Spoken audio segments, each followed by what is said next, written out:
Hello guys, welcome to my channel. আজি আমি এটা নতুন ভিডিও লৈ আহিছো।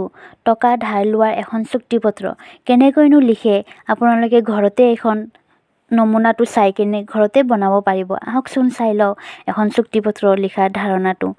প্ৰথমতে বৰাবৰ যিজনে টকা ধাৰ ল'ব তাৰ তথ্য, তেওঁৰ নাম, পিতাৰ নাম, গাঁও, ডাকঘৰ, মৌজা, জিলা এনেকৈ আপোনাৰ তথ্যখিনি লিখি ল'ব।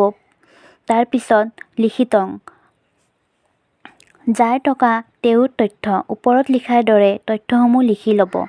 এতিয়া আপুনি যাৰ পৰা টকাটো ল'ব সেই মানুহজনৰ নাম, পিতাৰ নাম, গাঁও, ডাকঘৰ, জিলা, মৌজা এনেকৈ লিখি ল'ব আৰু তথ্যটো ওপৰত লিখাৰ দৰে ইয়াতে আপোনাৰ লিখাৰ পিছত তেখেতৰ এনেকৈ এড্ৰেছটো লিখি ল'ব।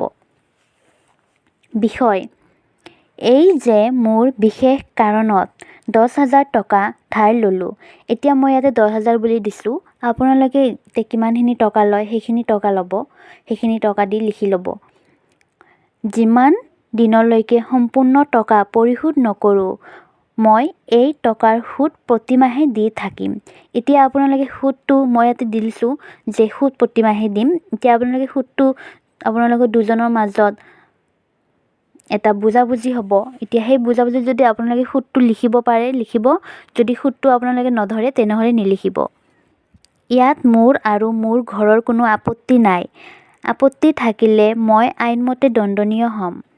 সম্পূৰ্ণ জানি বুজি স্বেচ্ছাই মই সুস্থ শৰীৰে তলত চহী কৰিলোঁ।